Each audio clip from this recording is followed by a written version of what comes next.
L'info éco avec Capital. L'info pratique Capital. Le gouvernement a annoncé la semaine dernière vouloir intégrer le passage du code de la route dans le futur service national universel. Un changement qui fait suite à un rapport visant à simplifier et rendre moins onéreux le permis de conduire. Contacté par Capital, le ministère de l'Éducation a précisé que 3000 jeunes passeront le code de la route gratuitement dès juin prochain dans 13 départements pilotes.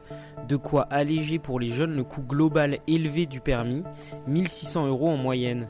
Ce coup de pouce pourrait représenter une économie potentiellement intéressante selon Bruno Garancher, président du réseau d'auto-école ECF. La formation au code de la route représente une somme de 300 à 400 €, dont 30 € pour le seul passage de l'examen. Une aubaine donc pour les apprentis conducteurs, si toutefois les auto-écoles jouent le jeu et répercutent cette baisse sur leur forfait.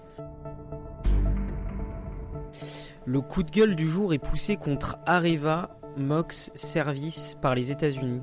Les USA ont porté plainte contre le consortium franco-américain et l'un de ses fournisseurs, le groupe américain Wise, pour fausse facture.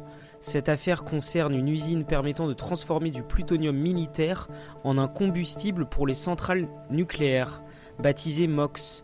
Problème de construction, flambée de la facture finale, Capital avait déjà révélé les ratés de ce chantier maudit. S'agissant de cette nouvelle plainte, le montant des amendes risque d'être salé. Une épine de plus pour le groupe Areva, rebaptisé Onaro, qui détient officiellement un tiers du capital du consortium.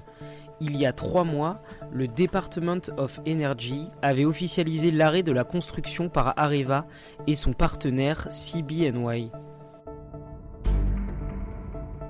Le chiffre du jour, jusqu'à 3,2%, c'est ce qu'ont rapporté les fonds euros de l'assurance vie dopés à l'immobilier en 2018.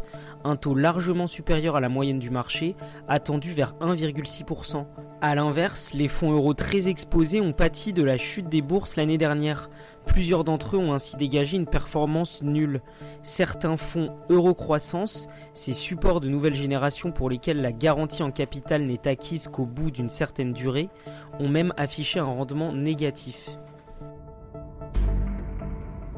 On finit avec 4 gestes faciles pour préserver notre planète. Mail, télévision, l'usage du numérique a un impact négatif sur l'environnement. Pourtant, de simples actions du quotidien peuvent réduire cette pollution, explique le spécialiste Frédéric Bordage. Dans une interview vidéo, ce consultant montre qu'éteindre une box et le boîtier télé associé vous évitera la consommation de 300 kW par an. À la clé, un répit pour la planète et des économies sur votre facture d'électricité. Cloud, 4G, déchets électroniques, découvrez ces petits gestes écolos et leurs bienfaits sur capital.fr. C'était l'info éco avec Capital.